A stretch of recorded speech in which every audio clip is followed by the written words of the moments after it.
70 days.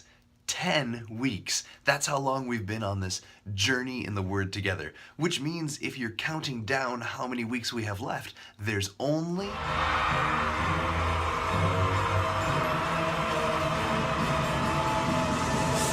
42.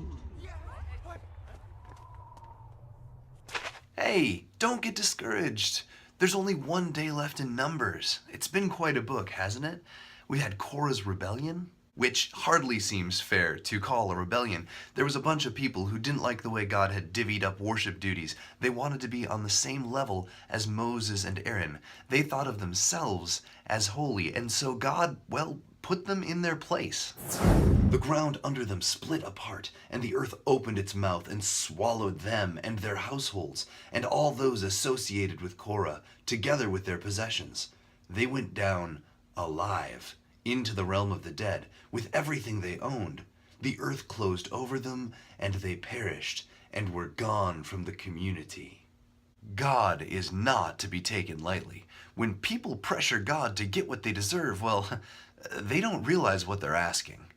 It's like all those stories in the New Testament, isn't it? Jesus is walking down the road with his disciples, and they're arguing over who deserves the most honor, who should sit in the best seat, which one of them is the greatest. Then James and John, the sons of Zebedee, came to him. "Let one of us sit at your right, and one of us sit at your left in your glory." These guys are bold. I am the greatest. Can you imagine going up to God and telling him that you deserve a promotion? That he's lucky to have you? I mean, look what happened to Korah. So Jesus tells them, "You don't know what you are asking." And you can feel Jesus' frustration, and he tells them that greatness, that glory, is not what they are thinking. Jesus called them together and said, "You know that those who are regarded as rulers of the Gentiles lord it over them, and their high officials exercise authority over them. Not so with you. Instead, whoever wants to become great among you must be your servant, and whoever wants to be first must be slave of all. For even the Son of Man did not come to be served, but to serve, and to give his life as a ransom for many." Following Jesus means sharing in his suffering, sharing in his sacrifice, being the servant of everyone. Maybe you're thinking, wait, we aren't to the New Testament yet. You're getting ahead of yourself. You're right. We won't be getting to that story until this fall. But the gospel is here, even in Numbers, so we're going to talk about it. And now we're on the other end of their 40 years in the wilderness. They've conquered Jazer and Gilead east of the Jordan, and God is getting ready to send them in to take over the promised land. Are they ready to trust him? Today's reading, that's Numbers 32 and 33 if you're just joining us, records a very interesting story about the tribes of Reuben and Gad. You remember those guys. If you don't and you need a refresher, just check out the video up here from week 2. So these tribes had huge flocks. And they noticed that the lands on this side of the Jordan are perfect for them. So they go to Moses. "If we have found favor in your eyes," they said, "let this land be given to your servants as our possession. Do not make us cross the Jordan." It sounds reasonable. I mean, 40 years in the wilderness, 4 centuries as slaves in Egypt. I'd be ready to settle down too. But Moses says, "Should your fellow Israelites go to war while you sit here?" Ouch. Moses compares their request to the fear that kept the Israelites from going into the promised land 40 years ago, that sent them into the wilderness. Moses is not willing to bend on this. Being a part of the people of God means that there's no sideline to sit on. Everyone has a part to play. Everyone has a job to do. A person's a person, no matter how small. I don't know about you, but my theology has been richly shaped by Dr. Seuss. By books like Horton Hears a Who. You're a who? Yes, a who. W-H-O. In the TV adaptation, there's a crisis of belief in the city of Whoville, a tiny town on a tiny dust speck. Doc Whovy knows that there's more to this world than what they can see, but the rest of the Whos, well... Nobody believes that you exist. or that anything exists outside his own little world. It's a little like how the Israelites couldn't believe that God was enough for them to take the Promised Land 40 years earlier. Just like the Israelites, the Who's had to be given a rude awakening before they changed their tune. From here on in, we believe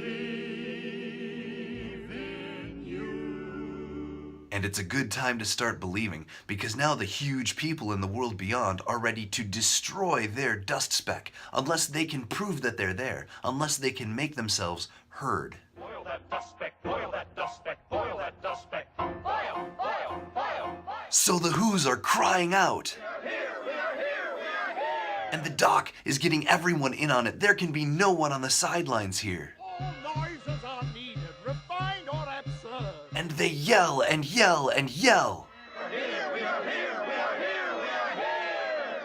We are here, we are here, we are here, we are here. It's not enough. There's something missing, but everyone is playing their parts. Everyone is doing their job. Everyone except... A very small shirker named Jojo, standing. Just standing. And bouncing a yo-yo. Not making a sound. Not a yip. Not a chirp. How many of you are like Jojo? The tribes of Reuben and Gad sound like they're ready to do that, to sit on this side of the Jordan, bouncing a yo-yo while the rest of their people go in and fight for the Promised Land. But that's not how being God's people works, not then and not now. God doesn't call some people to spread the kingdom and others to relax and watch. Another pastor told me once that there are two kinds of people in the church. There are the pillars of the church, the people who throw themselves in, get involved, follow their calling. But these people only make up maybe 10 to 20% of the church. So those are the pillars, and then you have, well, the caterpillars. Caterpillars sit there. They crawl in and crawl out and do whatever else it is that caterpillars do. Which one are you? Everyone is called. Everyone is gifted. There is no sideline. Some people feel like they honestly have nothing to offer. Like they can't make a difference. Can't you, Can't you, Yop? I just don't know, sir. I never have tried. But what might happen if you did?